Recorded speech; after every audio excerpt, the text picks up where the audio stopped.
Welcome to this explainer. Today, we're jumping right into how a highly specific and honestly fascinating ancient legal transaction shaped literally one of the most famous royal lineages in human history.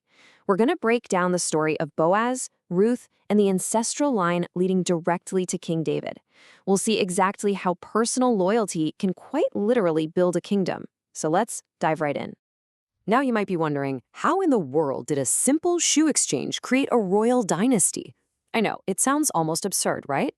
But we're going to zoom out from what looks like a totally mundane real estate negotiation over a parcel of land to reveal the massive historical consequence of a single act of personal loyalty.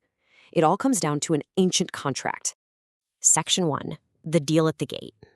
Okay, so this is where the legal gears really start turning. Our narrative kicks off with Boaz gathering 10 elders at the city gate. In the ancient world, the city gate was essentially the courthouse. It's where all the big public business went down. Boaz needs to settle a property matter regarding Naomi's late husband, Elimelech. He carefully navigates a strict legal hierarchy. Step 1, he offers the redemption rights to a closer kinsman. But step 2 is where he throws in this brilliant catch. He ensures the preservation of the deceased name is inextricably part of the deal.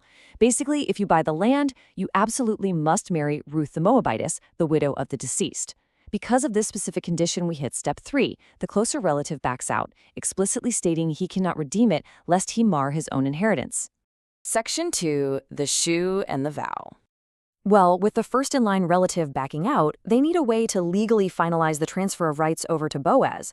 And this brilliantly illustrates how ancient law functioned through a custom known as redeeming and changing.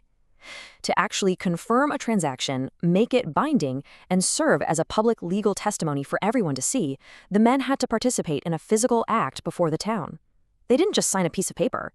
They used an everyday object to symbolize the transfer of walking rights over a piece of land. Which leads to this beautifully simple yet crucial confirmation. So he drew off his shoe.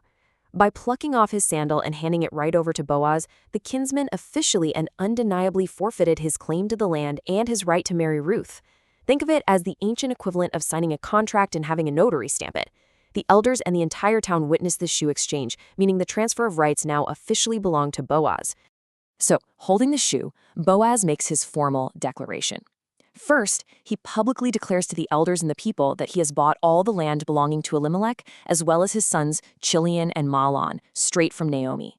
Secondly, he officially purchases Ruth the Moabitess to be his wife. And finally, the really absolutely crucial point here, he does this specifically to raise up the name of the dead upon his inheritance, ensuring their memory isn't cut off from among their brethren. It is a profoundly honorable move. The community's response is immediate, and it is powerful. The witnesses validate this honorable act with a massive prophetic blessing. They pray that the Lord makes Ruth just like Rachel and Leah, the foundational matriarchs who essentially built the house of Israel.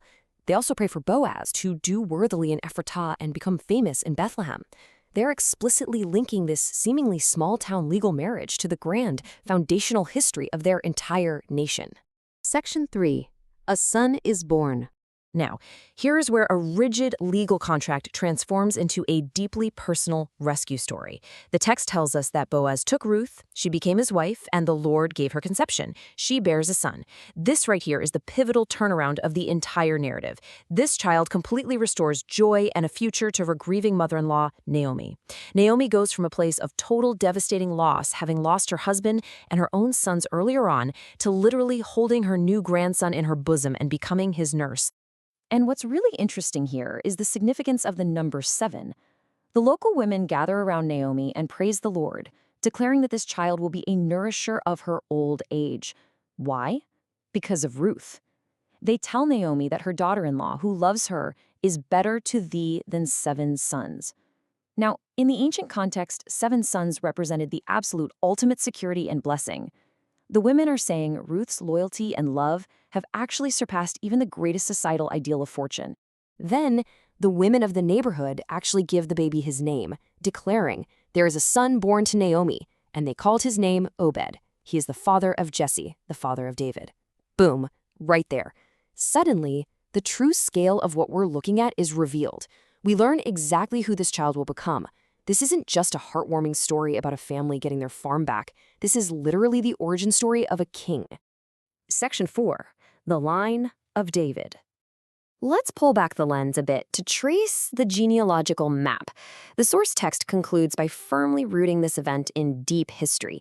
The ancient generations trace all the way back to Pharez, marching steadily through the centuries. From Pharez to Hezron, to Ram, to Aminadab, and down to Nahon.